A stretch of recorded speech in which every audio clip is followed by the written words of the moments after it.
Muchas gracias. Buenas tardes, gracias a Ruth, a la profe Gloria Mercedes y a la cátedra por la invitación. Gracias a usted por la asistencia, me siento súper contenta porque pues igual sé como de toda la situación en la que estamos ahora pasando en las universidades, tanto en la nacional como en la de Antioquia, y pues veo que es buena la asistencia, así que les agradezco mucho. Yo trabajo en CAM, en comunicación audiovisual multimedial, y le decía ahorita a la profe Gloria Mercedes que me es inevitable arrancar sin un video, sin algo audiovisual. Entonces vamos a ver 5 minuticos de este documental, que es muy corto, pues él tiene 20, pero nos vamos luego a ver otras cosas.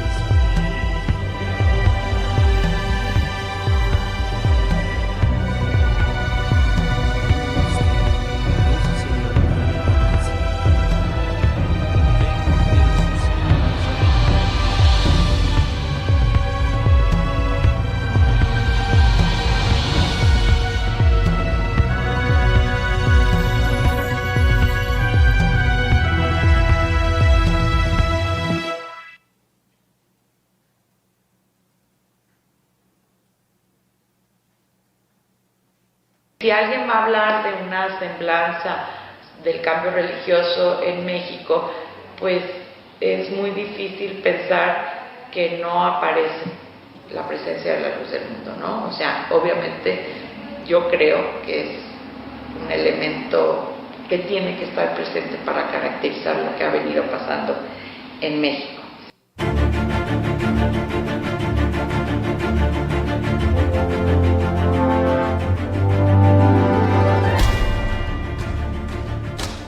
Hay un boom de los estudios de la religión que se da por muchos factores, pues entre otras cosas por el protagonismo que los fenómenos religiosos han adquirido en el mundo. Pues ahora vemos por todas partes grupos religiosos de una diversidad asombrosa. La Iglesia de la Luz del Mundo es una iglesia evangélica netamente mexicana. Es una iglesia que desarrolla un nuevo concepto de la arquitectura religiosa.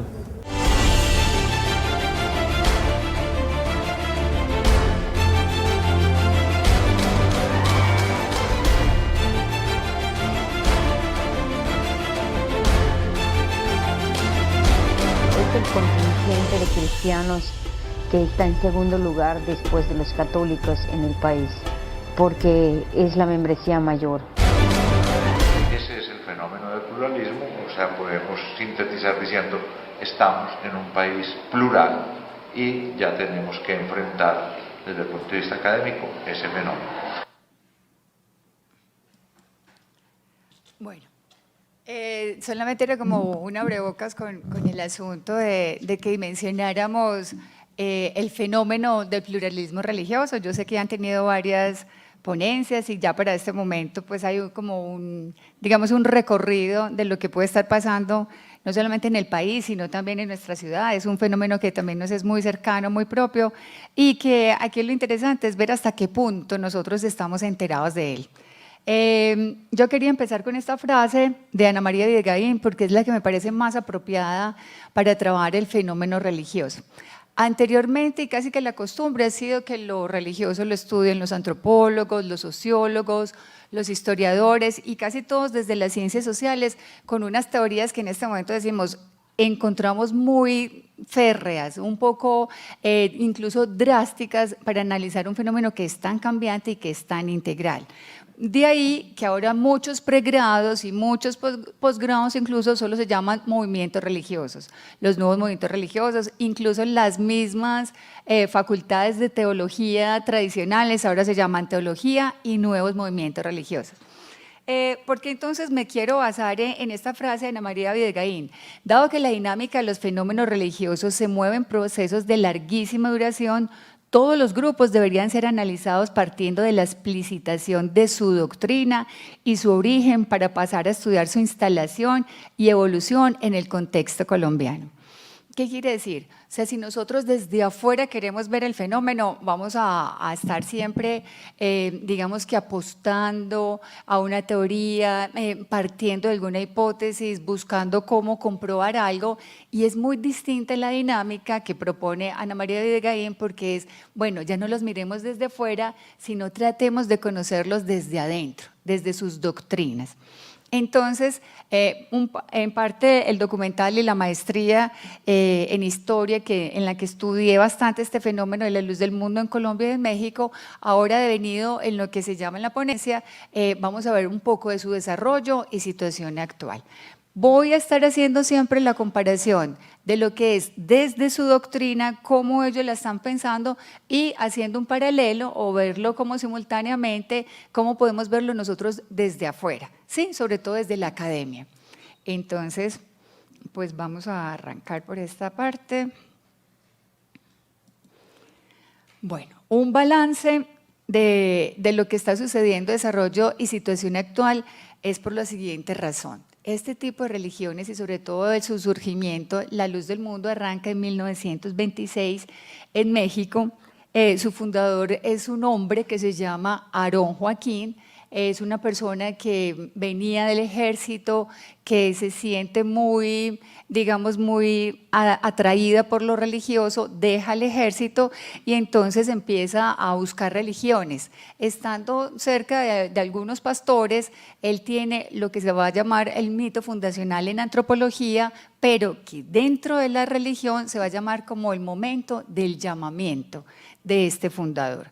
Este fundador entonces recibe una revelación en 1926, ¿sí? El 6 de abril de 1926, donde escucha en su relato oficial, escucha la voz de Dios y dice que su nombre, que era antes Eusebio, se va a cambiar ahora por Aarón.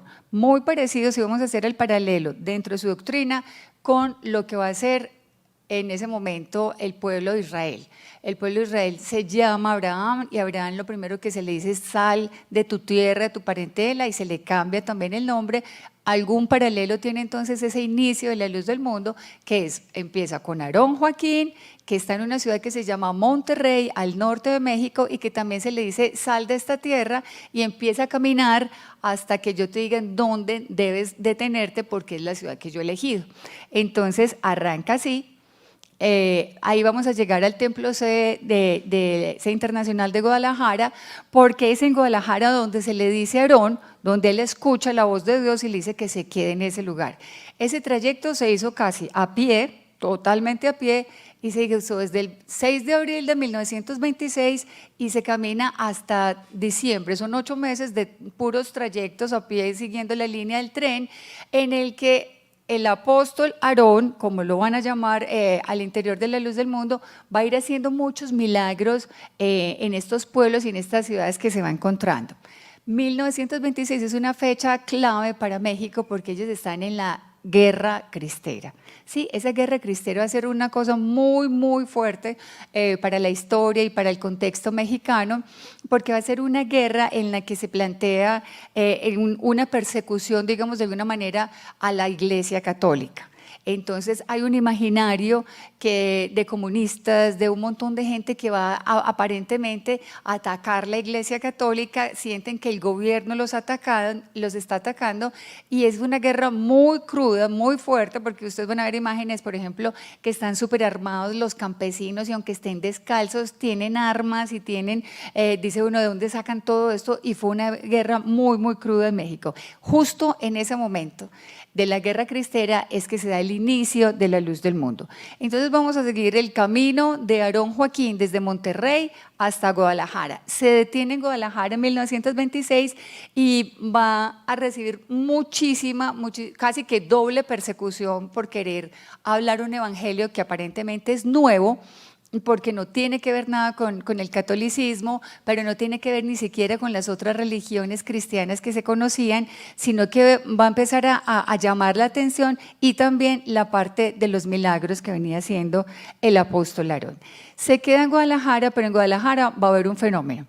Y este fenómeno al que yo quiero llegar ahora que nos vamos a devolver, antes de ir a los templos de tanta visibilidad, y es porque Aarón Joaquín va a hacer un trabajo muy interesante. Ve que los echan de un lugar a otro, que los persigue la policía, pero también los persigue la Iglesia Católica, que no tienen cabida en Guadalajara en ningún momento. Entonces los sacan, los apedrean, están a punto de lincharlos. Es un grupito muy pequeño el que comienza. Entonces él tiene de nuevo una revelación, una inspiración para que compren un gran terreno y de ahora en adelante empiecen a vivir en una comunidad. ¿Qué quiere decir? Ese terreno se consigue en la parte de las afueras de Guadalajara, que no sé si algunos conocen un poco de la historia de México, pero yo podría decir con datos que Guadalajara la podríamos nombrar como la ciudad más católica del mundo, incluso más católica que la misma Roma.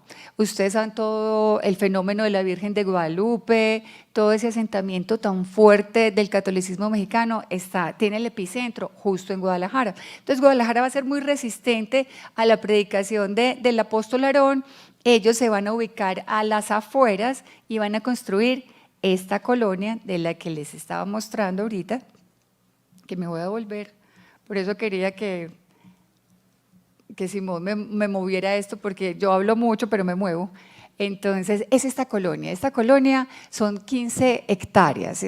Tiene en este momento es el templo sede internacional, pero cuando comenzaron en 1926 no tenía estas dimensiones, era un templo muy humilde, era gente muy humilde, comenzando de cero, pero con un propósito que se salía de lo normal, era una cosa que miraban con ojos como de extrañeza, pero sobre todo porque estaba en las afueras y la gente no se enteraba muy bien de lo que estaba pasando con esta iglesia. ¿Qué pasa con el fenómeno en Guadalajara? Va a empezar a crecer y a crecer, y se va a empezar a expandir no solamente alrededor de lo que es la ciudad, sino que se va a expandir a otros estados, a otros departamentos en México, y va a pasar también a Centroamérica. Eso se va a dar hasta el 64, que muere el apóstol Aarón, y va a llegar entonces el apóstol Samuel, porque ellos los van a llamar así, apóstoles. Apóstoles porque su doctrina, desde al interior de la doctrina, es apostólica. Esto significa que ellos son o se proyectan como la restauración de la iglesia primitiva. ¿Qué significa eso? Que tú vas a un templo de la luz del mundo y es como si te volvieras 2000 años más o menos, para ver la manera cómo cantaban, cómo oraban, cómo se bautizan, cómo es su predicación, porque ellos consideran que nadie ha venido más grande que Jesucristo para cambiar, modificar o adaptarse como a lo nuevo, y que esa doctrina tiene que ser la misma. Consideran, si Dios es el mismo, entonces también la doctrina debe ser la misma y la iglesia debe seguir siendo la misma. Entonces, por ese proyecto comunitario van a revivir, van a intentar, va a hacer su gran apuesta, vivir en comunidad como vivió la iglesia primitiva, la de los primeros cristianos. Si ustedes un poco hacen, digamos, como esa inmersión en la Biblia, mirar cómo vivían los cristianos, dice que ellos vendían sus propiedades y se iban a vivir en espacios comunitarios para estar pendientes uno de los otros. Eso es como el gran fenómeno que tiene la luz del mundo, porque donde llega compran grandes terrenos, hectáreas, o sea que pasen de 15 hectáreas más o menos, para hacer lo que ellos van a llamar los barrios y las colonias Hermosa Provincia. Entonces, hay Hermosa Provincia y la principal está en Guadalajara, que es la principal, la sede es esta que vemos ahí, esa es la calzada, Samuel Joaquín, y esta es una toma nocturna, incluso pues aérea, para ver que todas las calles confluyen al templo. Entonces el colegio, la universidad, el hospital, todo ese programa comunitario, ellos lo tienen, o sea, marcha, digamos, a las 1000 maravillas en ese espacio que ellos han llamado Hermosa Provincia. Digo a las 1000 maravillas porque de alguna manera tener a la gente confluyendo en el templo y tratando de llevar un proceso comunitario, pues tiene muchos resultados. ellos están divididos por grupos, digamos, grupo de niños, grupo de jóvenes, grupo de personas casadas, grupo de personas viudas, y hay actividades para todos, o sea, están muy, muy pendientes, no solamente como de la vida espiritual y lo que puede transcurrir al interior del templo y al interior del ser humano, del individuo, sino que les compete como llevar la doctrina cristiana a otros, digamos, espacios. Y esos espacios para ellos ideal es el comunitario. Vamos a seguir viendo, ahí vemos entonces las instituciones educativas, el hospital, las universidades. Y aquí vamos a ver entonces lo que nos va a llamar más la atención. Cuando ustedes vean, yo me imagino como casi todos son de la Nacho, ¿cierto que sí? Aquí no hay ninguno que no sea de la Nacho. Yo creo que la profe se acuerda que a cuando teníamos la salida de la Nacional, por este lado había al frente como un ranchito, una cosa muy chiquita que decía La Luz del Mundo, pero casi puerta con puerta de la Nacho, o sea, y la gente pasaba y nunca nos llamó tanto la atención como lo que pasaba ahí. Yo no sé si ahora son un poquito de pronto más perspicaces con lo que pasa alrededor de la Nacho, pero ese pequeño templecito o iglesita de cartón que había ahí, en este momento está en la parte que da acá hacia la avenida, y ya es un edificio como de 4 pisos y ya está, o sea, construido como templo en realidad. Eso quiere decir que la Iglesia es la luz del mundo, por eso va a empezar a conocerse, porque va a empezar con una estrategia de visibilización de sus templos, de estar en los extramuros y de tener como casitas muy pequeñitas. Su apuesta va a ser, bueno, vamos a hacer templos grandes y localizados en lugares donde nos puedan ver, en avenidas, en lugares más visibles.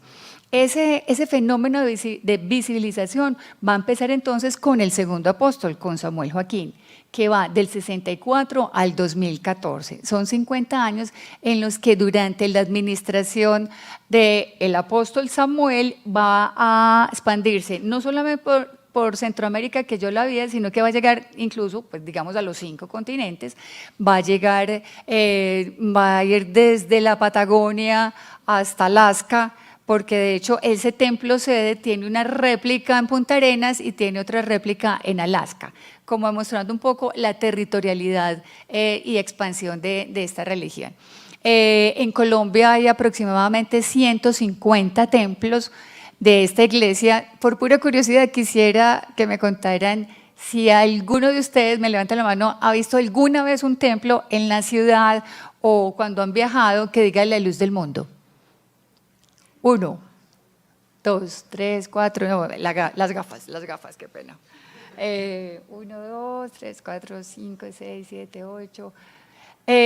Digamos, somos 8, pero son pocas personas para saber que, o sea, hay 150 en todo Colombia y en el área metropolitana, por ejemplo, hay 15. Y hay uno que está en el centro, hay uno que ustedes tienen al frente, pues que está súper visible, durante toda la vida estaba ahí al frente de la Nacho, pero es increíble y no lo habíamos visto. ¿Qué va a pasar entonces con la visibilización de la luz del mundo?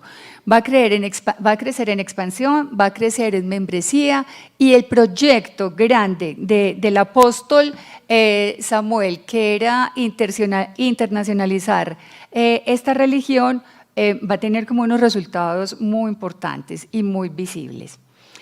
Yo quiero que miren estos templos y de pronto hagamos como un pequeño viaje de imaginarnos qué estaríamos pensando si este templo que ustedes ven ahí, ¿a qué se les parece?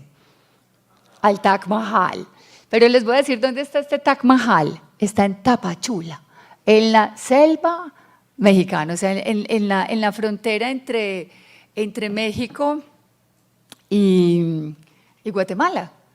¿Qué pasa entonces con estos templos? Tienen todos, miren, el otro parece un barco, este es un Taj Mahal, estos son en Estados Unidos, uno es en Los Ángeles y el otro es en Houston. Entonces cada uno va a tener una particularidad, o sea, muy, desde el punto de vista arquitectónico, muy particular. O sea, Cuando ustedes ven otras religiones, llamemos la de los testigos de Jehová, les queda muy fácil a ustedes identificar, eso, ahí está el mismo templo, con la misma estructura, también el de los adventistas, o sea, es como si replicaran, incluso las mismas catedrales de la religión católica, ahí mismo se nota el campanario o la cruz y uno las identifica muy pronto. Con la luz del mundo va a haber un fenómeno particular y es porque quienes construyen los templos son los mismos miembros de la iglesia y son ellos quienes por concurso le piden a varios arquitectos, a varios diseñadores que entreguen varias propuestas y es la gente la que decide con cuál diseño se queda, porque de hecho son ellos mismos los que los van a construir. Entonces hay una apropiación muy grande, muy particular de estos templos por parte de la luz del mundo. Después de pasar por estos, el tránsito de los dos apóstoles, hay uno que es el actual, que es el apóstol, se llama Nazón Joaquín García y apenas empieza como, digamos, su administración o su periodo de trabajo a partir de diciembre, del 8 de diciembre de 2014. Digamos que lleva 5 años y vamos a ver que la luz del mundo se hizo conocer en México, sobre todo por el proyecto de educación. Después vamos a volver sobre los apóstoles y cuál era la apuesta de cada administración. Entonces, cuando decimos de la alfabetización es porque, por ejemplo, la colonia, hermosa provincia, la de Guadalajara, llegó un momento, era la única, el único pedacito en todo México que se podía decir que tenía bandera blanca y era libre de analfabetismo. O sea, la propuesta era, vamos a crecer, pero vamos a crecer en educación, nos vamos a formar y empezaron a hacer escuelas, empezaron a hacer colegios, tienen toda la gama de, digamos, de universidad y de proyecto educativo. Aquí están. ¿En qué ha devenido entonces ya en la época administrativa, digamos, del apóstol actual que se llama Nazón Joaquín? Y es sobre todo en trabajar un tema que en México es bien importante y es el Estado laico. Hay 2 países en el mundo que pudiéramos decir que tienen por lo menos una apuesta transparente desde la Constitución y que lo han intentado llevar a cabo, y son Francia y México.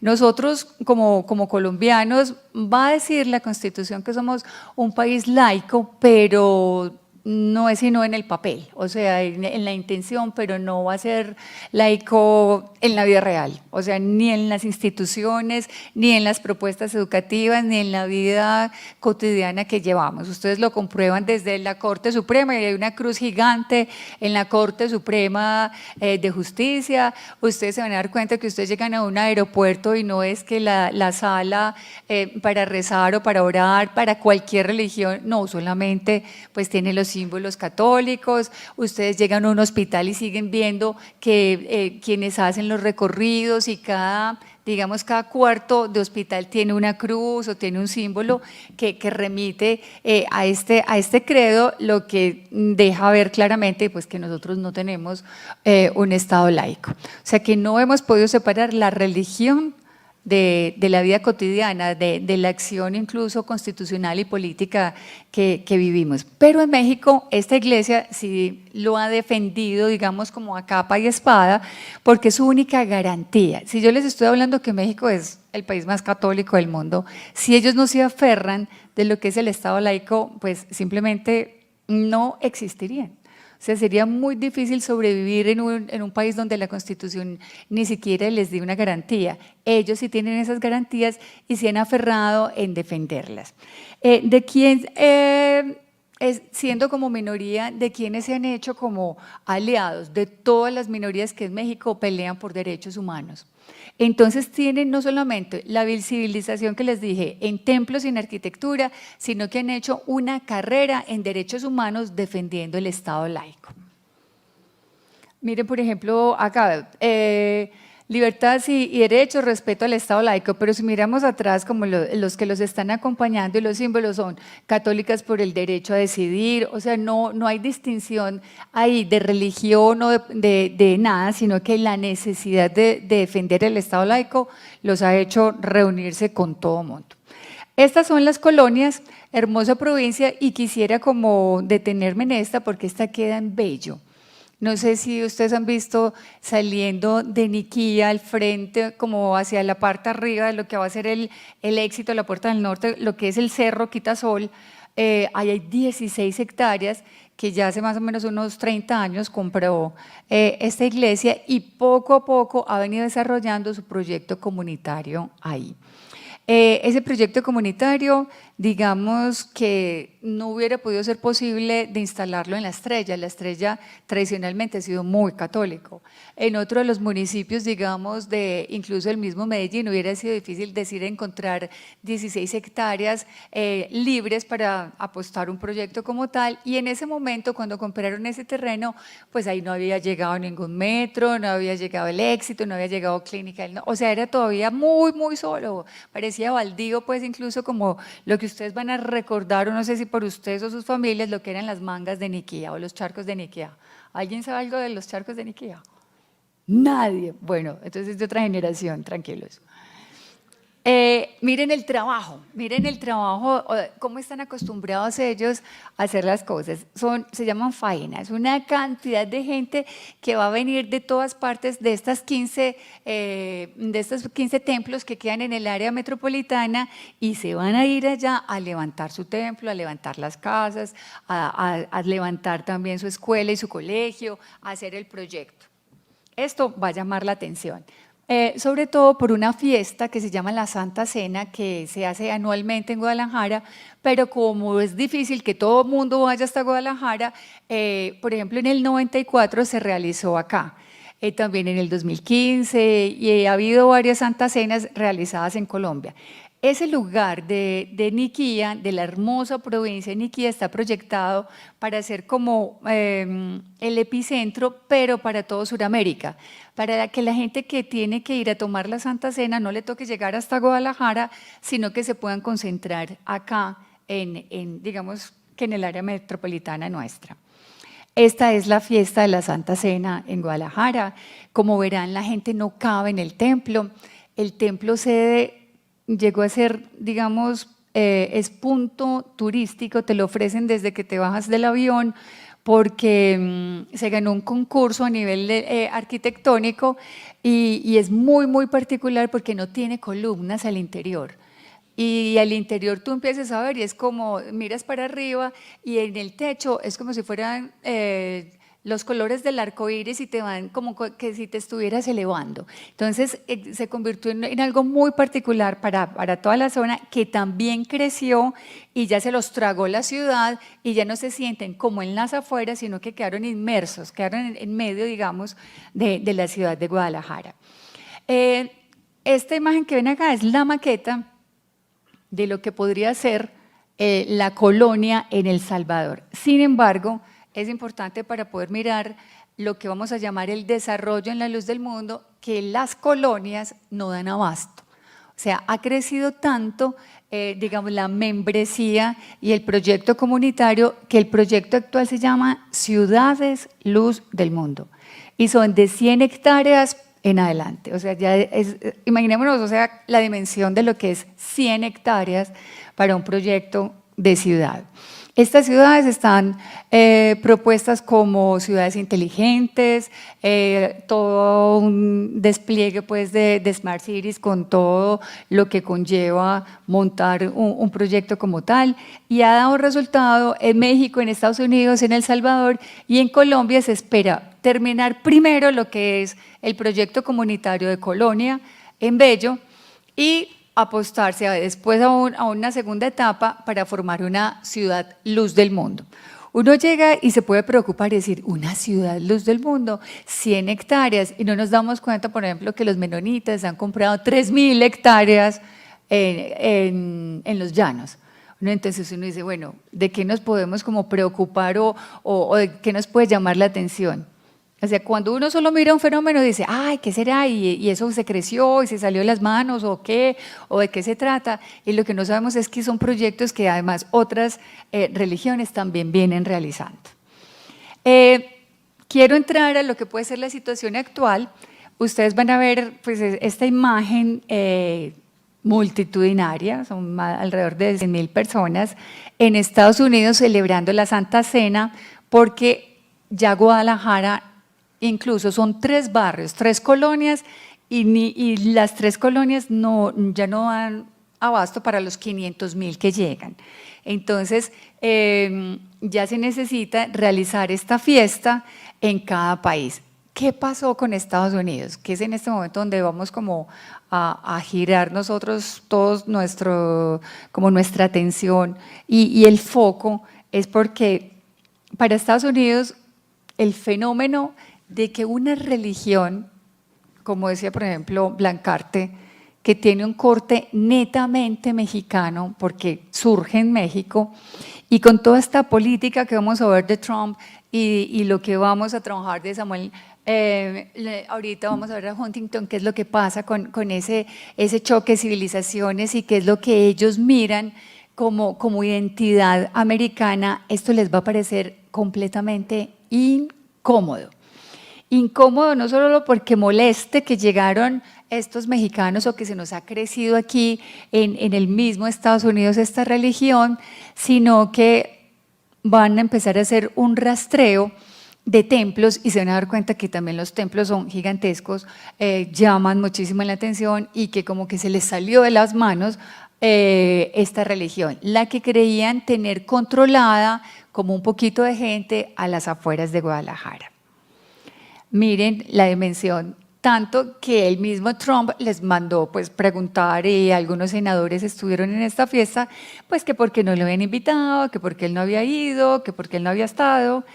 Y entonces es aquí donde vamos a mirar desde el punto de vista académico, que no hay nada que sea tan académico ni tan religioso, sino tan político, y eso es importante tenerlo en cuenta, como este fenómeno ya toca leerlo a través de otras líneas, o sea, empezar a observarle otra cosa. Yo sé que, no sé, me dice la profe Gloria Mercedes que son de diferentes pregrados,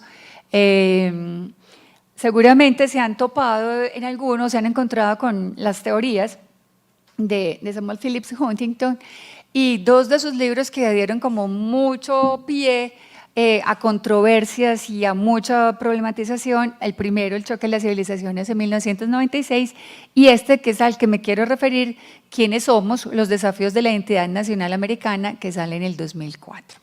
Dice, la discusión se centra en la identidad nacional americana y la posible amenaza que constituye la inmigración latinoamericana en gran escala, que según el autor podría dividir los Estados Unidos en 2 pueblos, 2 culturas y 2 lenguajes. Este señor, académico de Harvard, de Yale, una persona pues con mucha credibilidad en sus estudios, por su recorrido, es además asesor, porque pues él se murió en el 2008, era asesor de la Casa Blanca, además hacía parte de la Comisión, por ejemplo, de Relaciones Públicas de Estados Unidos con América Latina, o sea, realmente llegó a permear mucho de sus teorías esa parte del gobierno estadounidense, y caló a tal punto que la gente se tuvo que levantar en contra de lo que este señor estaba diciendo, porque estaba casi que asegurando. Ustedes saben, son 40 millones de latinos. De esos 40 millones que digamos son minorías, hay muchas minorías en Estados Unidos, pero esos 40 millones, 23 millones son mexicanos. Y esos 23 millones mexicanos, la mayoría estaban en California, Texas. O sea, ¿por qué? Porque ese antes era territorio mexicano. Por eso se llaman Los Ángeles, San Francisco, Santa Ana, todo eso era de México. O sea que no es tal la inmigración, no es tanto que vengan, sino que ahí ya estaban ellos, ¿cierto? O sea, era su territorio. Sin embargo, cuando llegan estas religiones y llegan a instalarse en el territorio, claro que van a encontrar mucha acogida de latinos, pero fíjense que las generaciones de latinos van a ser muy distintas. Es posible que los papás o los abuelos solo hablen español, pero ya los que han crecido hablan inglés, estudian en las universidades norteamericanas y ya tienen un estilo de vida norteamericano, lo que significó que rebatieran en muchas ocasiones la teoría de Huntington por considerarla xenófoba, racista, y que estaba como de alguna manera justificando a que Estados Unidos emprendiera una política contra la migración y sobre todo contra los latinoamericanos. Esto es importante tenerlo en cuenta, ¿sí? Como lectura entre líneas de lo que vamos a ver es el fenómeno de la luz del mundo. Vamos a ver entonces desde otro punto de vista académico. Nos llega una religión, pero es una religión que para ellos va a ser desconocida.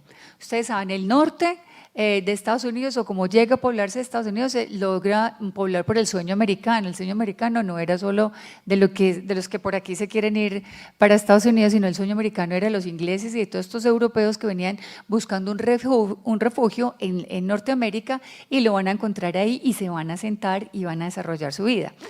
Pero van a caracterizarse por ser protestantes.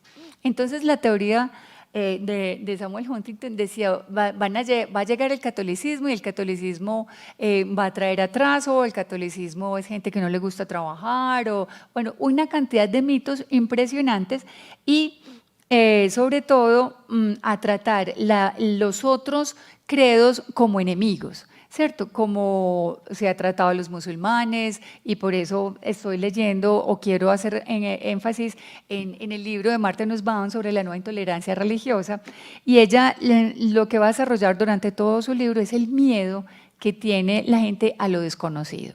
Y más si una religión de repente salen de todas partes, si todo el mundo está de blanco, si todo el mundo está… O sea, es un fenómeno del que ellos no están enterados, y van a crear de pronto una resistencia, pero por el desconocimiento. Por los mitos y por, digamos, los prejuicios que acerca de las religiones y de todas las que van a aparecer en Estados Unidos se va a ver esto. ¿Por qué aparece de nuevo México y nos vamos con AMLO, con Andrés Manuel López Obrador? Porque ya es entonces llegar a la situación actual de la luz del mundo. Uno, hagamos como un repaso rápido. Creyeron los mexicanos que esa iglesia iba a ser una iglesita y que se iba a quedar lejos en Guadalajara. Se les creció por todo el mundo, tienen una fiesta de 500,000 anual en su ciudad, que es el evento más grande, mayor incluso del de la FIL, que es la Feria Internacional del Libro de Guadalajara, y toda Guadalajara la espera, porque realmente pues en restaurantes, en hoteles, en tiquetes aéreos, pues es una derrama económica impresionante sobre la ciudad, y estaba muy bien vista. Entonces creían tenerlos como ahí, ellos nunca se van a mover de ahí. Pero se les fueron moviendo, y les voy a decir dónde llegó a doler profundamente, digamos, al establishment mexicano, sobre todo a esa clase, digamos, una clase muy católica, blanca, aristocrática, burguesa, y es que el año pasado, el 15 de mayo, hubo este concierto en Bellas Artes. Y en Bellas Artes va a ser como el recinto mexicano por excelencia, incluso pues más allá de lo que pudiera ser un edificio de gobierno o otra parte. Para ellos Bellas Artes es lo máximo. Y resulta que en Bellas Artes se celebró un concierto, obviamente no religioso, una ópera, y coincide, o sea, se invita a mucha gente de esta religión, porque ellos eran los cantantes, eran los que iban a hacer el espectáculo, acompañados de la orquesta sinfónica de la Marina mexicana. Entonces parecía, y realmente era un evento cultural, era un concierto, pero al aparecer y al estar ahí, tener la presencia del apóstol, él nunca hizo un discurso religioso, simplemente participó como cualquier persona en un auditorio, pero se llenó no solamente el auditorio, sino la parte de afuera, o sea, eran cuadras y cuadras de gente que sabía que él estaba ahí y querían verlo. Va a ser un fenómeno por esto, porque muchas personalidades políticas, como la que van a ver ahí, el del medio es el apóstol Nazón, pero habían otros otros invitados como el director, el presidente de la Cámara de Diputados de México, que es Christian Meyer, y mucha gente que dijo, ¿qué está pasando aquí? Yo quiero ver, y fueron y se tomaron fotos a conocer el apóstol, ¿qué es esto? No hubo nada religioso, pero eso causó muchísimo, digamos, revuelo en México. Van a ver estos reconocimientos también de las cámaras de diputados, lo que no es, digamos, novedoso, porque por donde pasa cada gira, digamos, cada gira apostólica, pues por lo general el alcalde le da las llaves de la ciudad. Hay muchas ciudades en Estados Unidos que llevan el nombre de los apóstoles porque esto allá es posible, tienen reconocimientos de las universidades, tienen reconocimientos de mucha gente porque ellos hacen un trabajo comunitario y educativo muy grande. Entonces, pues cuando llegan, incluso cuando hay terremotos, cuando hay catástrofes, los primeros pues en enviar ayuda humanitaria. Aquí Colombia pasó muchísimo con Armero, con el terremoto de Armenia, y ellos siempre han estado muy pendientes como de ver qué pasa para ayudar. Entonces se han hecho reconocer no solo por la gente, sino también como por esta parte de los gobiernos, por los políticos y por los que están dirigiendo. Entonces reciben muchos reconocimientos. Esto no había sido problema hasta llegar, como digamos, como hasta el tope de haber tocado Bellas Artes. ¿Y por qué puse AMLO? Porque Andrés Manuel López Obrador le toca incluso salir, digamos, en defensa a través del Estado laico y a defender qué pasa con las iglesias, porque hubo, digamos, un escándalo mediático muy grande de por qué la luz del mundo estaba en Bellas Artes. Simplemente porque en México la luz del mundo es incómoda, en un país que, aunque se crea laico, se profesa pues inmensamente el credo católico, ha ido disminuyendo muchísimo. Nosotros en la Corporación en Pluralismo y en el grupo de investigación del que también es parte la profe Gloria Mercedes y que están organizando esta cátedra, venimos estudiando el fenómeno no solamente pues como en otros países, sino que nos hemos dado la tarea de mirar también en Colombia si pasa lo mismo. ¿Y qué es lo que ha sucedido con los estudios de religión y cómo trabajamos el fenómeno? Ustedes conocen los censos. Y en el censo, que alguna vez haya pasado por su casa o no, se han dado cuenta que las preguntas ¿es católico o no es católico? Pero no hay una lectura de a qué religión pertenece, eso, y casi siempre la respuesta de los censos o el porcentaje de los censos deja que el país se vea siempre con un 90% y unos porcentajes muy altos de católicos, pero el fenómeno hemos aprendido a estudiarlo y a palparlo, como a seguirlo con otras técnicas, con otras metodologías, y ha sido, por ejemplo, la que descubrimos en Guadalajara, y es mirar por cuadras el fenómeno en construcción de templos o en lugares de culto. Bueno, hicimos una investigación en el centro de Medellín, se llama así Aproximación al Pluralismo Religioso, y nosotros creímos, bueno, en el centro de Medellín nos vamos a encontrar unas 20, 30 religiones. ¿Cuántas creen que nos encontramos? Oigo números de ustedes, que se imaginen en el centro de esta ciudad. ¿Cuántas? 50, 91 en el centro. Y entonces empezamos a decir, fue un grupo maravilloso de investigadores. Por aquí está Mario, que me alegra mucho porque Mario hizo parte de esta investigación, antropólogos, sociólogos, historiadores, comunicadores audiovisuales, comunicadores sociales, periodistas, todos nos lanzamos a hacer ese rastreo y ese mapeo del centro, y nos dimos cuenta que si nos vamos a quedar todo el tiempo con los datos del censo, no vamos a tener como datos reales de un fenómeno que es tan cambiante. Por ejemplo, en Brasil sale una nueva religión cada 24 horas. Cada 24 horas. O sea, lo que quiere decir es que es un fenómeno que hierve, que se mueve, esa investigación la hicimos en el 2012 y cubrió 2012, 2013 y sacamos un libro de esa estadística en ese momento. Yo les aseguro que si vamos en este momento a pulsar otra vez, la estadística no solamente es mayor, sino que se han fundido una con otra, desapareció, ya tiene otro nombre, o sea, es un fenómeno muy difícil decir, como para seguirlo y dejar el dato estático y creer que esa religión que está ahí se va a quedar ahí. Con la luz del mundo hay también una particularidad y es lo que hemos venido casi que estudiando también en la Universidad de Antioquia, con la trayectoria, digamos, espiritual que tienen los jóvenes ahora, y es que por decir, les puede gustar el yoga, pueden tomar yagé, pueden no sé qué, pero también pueden ir a una celebración católica por alguna cosa de la familia y hacen todo un tour, digamos, de religioso y de espiritualidades. Ya no se enmarcan en una sola religión, sino que se permean de muchas cosas que estén pasando. Con la luz del mundo sucede algo, que quien llega se queda. Entonces, sí es una religión que por lo menos nos permite acercarnos a estudiar un fenómeno que no se nos sale tanto como de los límites y de las metodologías pues, que hasta ahora hemos venido trabajando. ¿Qué va a pasar con el fenómeno desde el punto de vista académico? Muy rapidísimo. Este señor es Massimo Introvigne. Él es un sociólogo italiano y consultor de propiedad intelectual, pero es el fundador y director general del Centro de Estudios sobre Nuevas Religiones, que es una red internacional de académicos y estudian los movimientos religiosos. Pero miren lo que dice este señor en el 2018.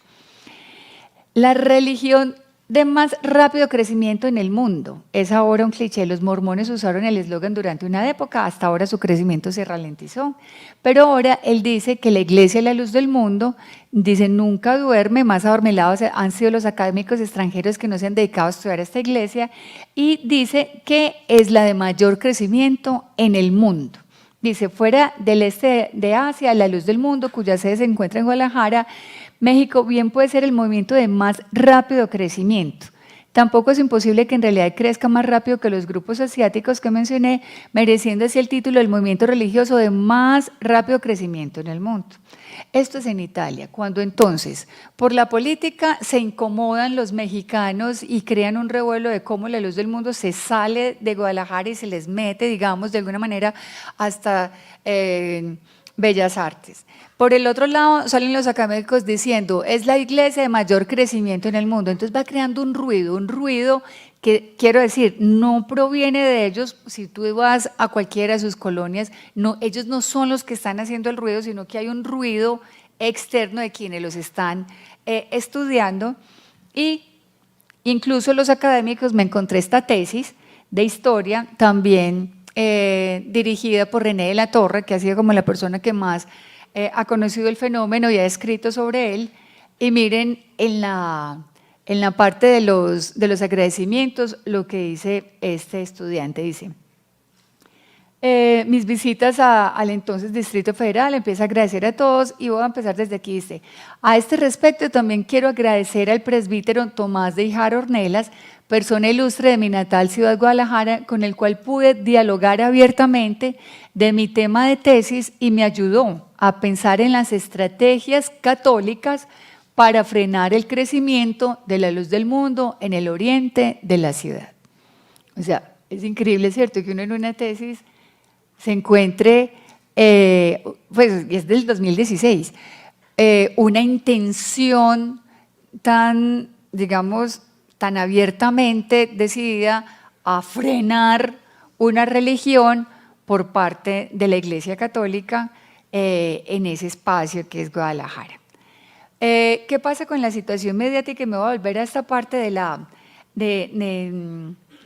academia, es porque, como les digo, nosotros desde fuera podemos hacer una lectura y la lectura al interior de esta doctrina va a decir que van a crecer porque proféticamente tienen que crecer, o sea, van a llegar a muchísimos lugares. ¿Dónde viene, digamos, a sentir preocupación quién? ¿A quién se le puede ocurrir detener esta iglesia y por qué? ¿O por qué incomodaría que creciera? ¿Cuál sería el problema de su crecimiento? Si donde llegan tienen un lema es mejor ciudadano, mejor cristiano, es un mejor ciudadano, ellos no son de los que, por ejemplo, prohíban algún medicamento ni ninguna intervención quirúrgica, todo lo contrario. Yo por aquí tenía como un link para ver los principios, tanto económicos, los morales y los religiosos, todos son en pro de la vida, consideran la ciencia un don de Dios y le dan toda la apertura a cualquier digamos, avance científico, luchan por los derechos humanos, tienen un recorrido en el Estado laico. O sea, ¿quién realmente va a incomodar esta iglesia? Crecen, pero también crecen económicamente. Entonces, lo que se quiere detener no solamente es como estas colonias, sino la proyección, digamos, a 10, 15, 20 años, donde van a ser muchísimo más visibles porque van a tener ciudades y van a ser muchos más, y entonces esto va a empezar a incomodar a algunos gobiernos. Algunos gobiernos y algunas religiones en las que no solamente van a haber, digamos, como una competencia, sino que hay un fenómeno en este momento en Estados Unidos, y es que muchos de esos templos que eran de otras religiones se van quedando vacíos y esta religión los compra y los adapta o los adecua como la luz del mundo. Entonces es una religión que se vuelve como de pronto para un gobierno que, como el de Trump, no quiere mexicanos, no quiere latinoamericanos, no quiere ver que crezcan y que sean visibles dentro de su política. Es incómoda para estas religiones a las que pareciera que les están dejando más espacio y les están incluso hasta facilitando los templos. Va a ser incómoda para el pueblo mexicano. Yo me retracto en decir pueblo mexicano. No es un problema para el pueblo mexicano, es la segunda, después del catolicismo, que más miembros tiene, o sea que la membresía más grande es esta de la Luz del Mundo, y ha trabajado, digamos, como consecuentemente con todos los gobiernos, porque no se inscribe ni derecha, ni izquierda, ni de centro, sino que trabaja con el gobierno que le corresponda en todas partes. Entonces, yo creo que lo del balance actual, porque vamos a entrar en una parte delicada, lo deben ir como haciendo sus propias ecuaciones ustedes. Y de pronto ahorita en la parte de las preguntas buscamos una posible respuesta. Hace un año, exactamente el 3 de junio, detuvieron en Estados Unidos, en Los Ángeles, al apóstol Nazón, que es el actual director de la Iglesia de la Luz del Mundo, y esta es la hora que todavía está preso. Y está preso porque tiene unos cargos que hasta el momento no se les ha podido encontrar pruebas. Entonces vamos a ver esta situación actual con base a la lectura que venimos haciendo, cómo se ha manejado, ¿sí? Entonces hay una situación mediática que vamos a decir, la vamos a manejar en todos los fenómenos, sea político, o sea religioso, o sea casi que el espectáculo. Tenemos una sociedad en la que el uso y abuso de alguna manera de los medios ha permitido que no haya una investigación, no haya un recorrido, no haya una seriedad muchas veces en las cosas que se hablan, que se dicen, y sobre todo en las que se investigan penalmente. Entonces, vamos a ver cómo llega este hombre a ser detenido y quién promueve esa detención. Y quien hace la detención es este fiscal, que se llama el fiscal Becerra. Saqué esto de Wikipedia porque me llamó mucho la atención el perfil que tiene el fiscal Becerra. Miren, resulta que en Estados Unidos el tema de la pederastia con la Iglesia Católica ha sido, obviamente, lo están atendiendo desde las fiscalías en todos los estados, y resulta que el único estado que no había denunciado a ningún pederasta católico era California. Cosa que fue muy rara, porque entonces todos los casos se fueron yendo a otros estados a denunciar, porque en California no les hacían caso, ¿cierto? Y al contrario, había un encubrimiento de esa élite católica en California, y entonces se van a ir a otros estados. Estos fiscales van a decir, ¿qué pasa con el fiscal de California? ¿Por qué no? Pues porque se nos tienen que venir para nuestros juzgados. Entonces este fiscal, que les voy a leer el perfil, lo que hace es montar en una plataforma digital una manera en que la gente denuncie, ¿sí? Vamos a ver quién es el fiscal Becerra. Dice, durante el caso contra el líder religioso de la Iglesia de la Luz del Mundo, Nazón Joaquín García, el fiscal Becerra se ve envuelto en una serie de escándalos que evidencian su interés político y mediático contra el actual dirigente, ya que varios medios publicaron su adhesión al arzobispo de Los Ángeles, José Horacio Gómez, y a la arquidiócesis de Los Ángeles, miembro honorario del Opus Dei. Además de ser acusado de medios como Telemundo, de no enjuiciar a cientos de pederastas católicos durante su actual cargo como fiscal de California, promoviendo acciones encubridoras y tachado de mala praxis por distintos medios, acusado también de liderar un grupo de hackers en contra de las leyes estadounidenses, llamado por medios como Flash Report un anarquista corrupto. Entonces, el fiscal Becerra pone esta plataforma, pero una plataforma digital en la que cualquiera podía decir, sin pruebas, sin poner su identidad, sin ser nadie, y es como, entonces empieza a crecer digamos, un fenómeno que no va a ser una ola comprobada, no hay evidencias, no hay incluso cómo hacer seguimiento, porque se trataba de unas pruebas que aparentemente estaban, digamos, expuestas por este fiscal. Este es el momento en que de junio a febrero, ¿cuántos meses llevamos? 9 meses, algo así, 8 meses. Bueno, este es el momento en que todavía no ha ido a juicio, todavía no han encontrado las pruebas, pero hicieron, digamos, una barrera al punto de no conceder ni siquiera la posibilidad de multa, o sea, de pagar una fianza.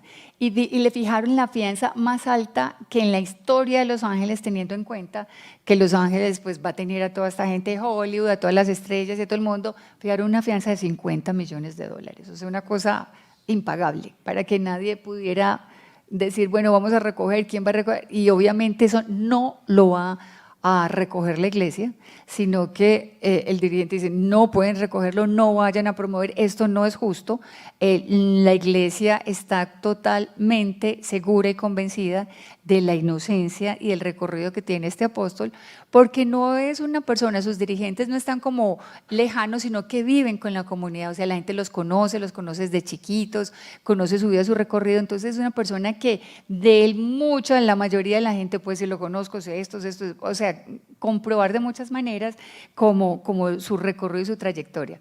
Además, porque muchas de las investigaciones que están haciendo las ponen en lugares y en fechas donde está comprobado que él no estaba, sino que en esa fecha estaba en otro país o estaba pues con datos muy, muy ciertos dirigiendo, digamos, algún culto.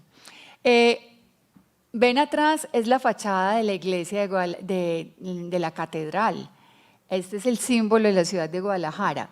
Pero miren lo que está pasando justo en su plena plaza, Tapatía, y es que se están haciendo miles y miles de bautismos justo, no digamos como respuesta, sino que es un fenómeno que al tomar como preso o tener preso al apóstol, la iglesia en menos de 3 meses aumentó como en unos porcentajes impresionantes, pero más de 40,000 bautismos en 3 meses. Y en las plazas y en todas partes. Entonces, no fue tal como el efecto de que al tenerlo preso la gente se fuera a ir, sino que la gente lo que hizo al interior de su iglesia fue rodearlo. A pesar de que hubo muchos casos que se tuvieron que denunciar como ante derechos humanos, porque la gente empezaba a atacar a los miembros y incluso a vandalizar algunos templos cuando hubo la detención. O sea, la detención es el 3 de junio y ya para el 10 de junio habían eran 150 casos en Guadalajara y eran 500 a nivel de México. Con relación a la respuesta que la gente, movida por los medios y por el amarillismo de alguna manera de la noticia, estaban dando respuesta a la gente. No, me voy a ir muy rápido, mejor para que hablemos de contestarles algunas preguntas. Esta es la presencia en los 5 continentes. Quería mostrarles esto porque esto es bello y esto es Medellín. Entonces, por si alguna no lo ha visto y los ven por ahí, miren, llevan la cabeza cubierta, tienen una manera muy particular de cantar porque en sus cultos no utilizan instrumentos, sino que son a capela, los hombres se hacen de un lado y las mujeres del otro, tienen unos cultos que son a las 5 de la mañana, 9 de la mañana, 6 de la tarde, todos los días. Tienen dos grandes momentos que son los de los domingos, 10 de la mañana y otra vez a las 5 de la tarde. Podría irme como hacia el interior de todo lo que son los ritos y de paso que tiene la iglesia y estudiar su doctrina, pero ya en este momento preferiría contestar algunas preguntas de ustedes. Voy a dejar acá. Listo.